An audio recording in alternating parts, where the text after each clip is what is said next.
Right, I'm gonna do the Monday morning bank holiday.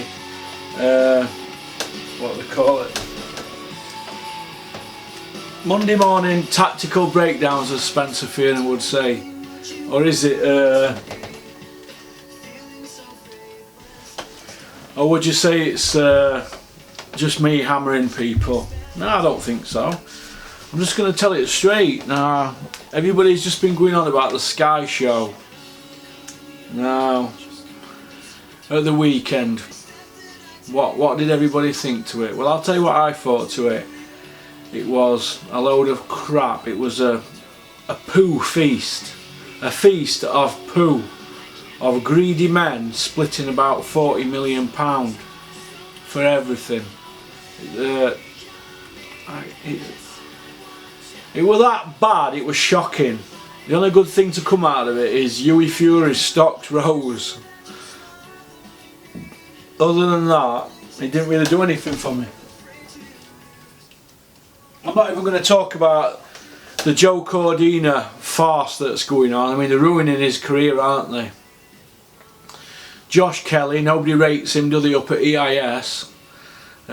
He's disloyal anyway. He left Phil Jeffries after all his promises, and he's a pal of mine, Phil Jeffries, so as far as I'm concerned, I want Curtis Woodhouse to smash Josh Kelly up, or Frankie Gavin, because I think they'll give him a good fight then.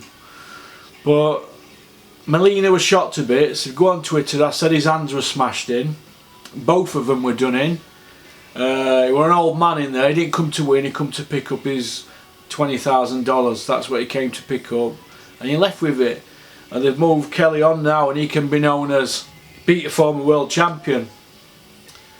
Well, if we dig Sonny Liston up and put him in the ring with me, I could beat him, couldn't I? Because he's dead as well, isn't he? No offence against Sonny Liston, but Molina were dead. Shocking. So that's that out of the way. Which brings me to... Forget all other ones, I don't even want to talk about all the other ones. Which brings me to the David Price tactical breakdown. What can I say? I'm not going to go on Twitter today like everybody else, blowing bubbles up David Price's arsehole. I'm just going to tell you straight, David Price needs to retire. He's been iced 5 times. Nobody wants to say anything. Why? He needs saving from himself. I don't know why nobody dares say anything. Why though? Why do, let's just talk reality. Alright, let's back up a bit. It's 10 years since David Price won a bronze medal at Olympics. 10 years. Leading up to that, he got dropped by Tyson Fury in amateurs with headgear on at big gloves. So he's a bit weak round whiskers, isn't he? I want to talk about the myth that's David Price's power. He's a big giant of a man, 6'8", 20 stone. If you're 6'8" and 20 stone, I'm not bothered if you're a boxer or if you're an accountant. You should be able to punch with a bit of technique. Now he can punch, so they say, but who has he iced? Who has he iced? Who? That's any good? He's fought one former world champion and got beat the other night.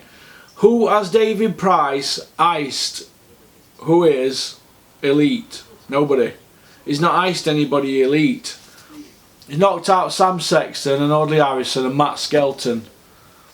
Does that make him the world's biggest puncher? I'm just breaking it down. I know it's pretty raw at the moment and harsh, but people need a reality check.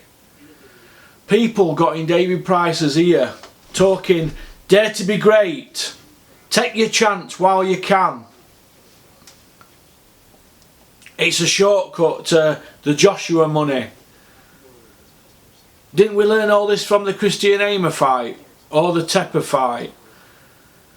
He should have never rematched Tony Thompson. He'd had a handful of fights when he fought an experienced operator in Tony Thompson, who'd been in with Klitschko and a few other guys. He should have never even been in with him.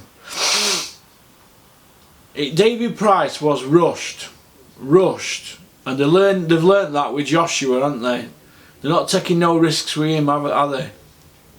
Now, I feel sorry for David Price. Yeah, he's a nice guy, but there's loads of people in the world that are nice. Loads, millions of people in the world are nice. David Price has got a trade to fall back on. He's a plumber, right? I ain't got a trade. Where's my trade? He's got a trade. He's got a few quid. He can do well with his plumbing. He's got a trade. A lot of boxers ain't got a trade. What's Dave Allen going to do when he gets out boxing? What's Kell Brook going to do? He's not going to do much, is he? But he'll have a few quid. What about Dave Allen? What's going to happen to Dave Allen if he gets knocked out a few more times? Being thrown under a bus to Ortiz. David Price were thrown under a bus against Povetkin. That's what he would done. To big Povetkin up. Boy, knocked Pricey out. The guy who dropped Joshua in sparring. The people who are advising boxers like David Price need to have a look at themselves. Don't nobody say that. Nobody dare say anything, dare they? Oh, nobody dare say it about the people advising certain people in boxing. I'll say it. He shouldn't have been in with Povetkin. Looking at it from a fan's perspective, why is he in with Povetkin? Why? A puncher, 33-1, former gold medalist. Why is he in with him? Why? Why is he in with him? If he beats Povetkin or gets that lucky punch in, and he nearly did, he didn't drop him, did he? But he nearly did. They'd have put him in with Joshua, wouldn't they? And it's another 6 months holding belt for Eddie Hearn, isn't it? They could build it up as the David Price, the guy who dropped Joshua in sparring. They're saying it weren't a heavy knockdown in sparring, but if he'd have beat Povetkin, it would have been the greatest sparring KO ever. It's just bullshit. Yeah, David Price is a nice guy and I wish him well. And I was screaming for him to win. But he's got a family. Now the people in his ear need to say, David, you need to stop. That's what needs to be said. There needs to be some harsh reality. Nobody dares say anything to him. The people advising him are not advising him properly. When he was with Franna Smith, he was doing everything right. He was unlucky against Thompson, but he should have forgot that. Built up, had 5 or 6 fights, then gone in with somebody else, gone a different route. He didn't. Frank Maloney gambled, he threw the dice and gambled. Bad decisions, timing at right times have cost him. Yeah, he's talented, yeah, and he can punch, but all heavyweights can punch. He's 6'8", 20 stone. He should be knocking the house down, shouldn't he? People in boxing who are tweeting today, I've just been watching all these tweets, the same people who've been telling me he shouldn't be in with David Price and Russ. I said no, he shouldn't, and I tweeted it. They didn't tweet it, they said it. Now they're saying different things. Everybody wants to get to the matchroom money in boxing.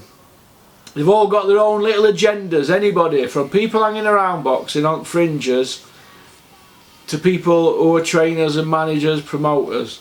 They've all got their own agendas, everybody. Everybody has.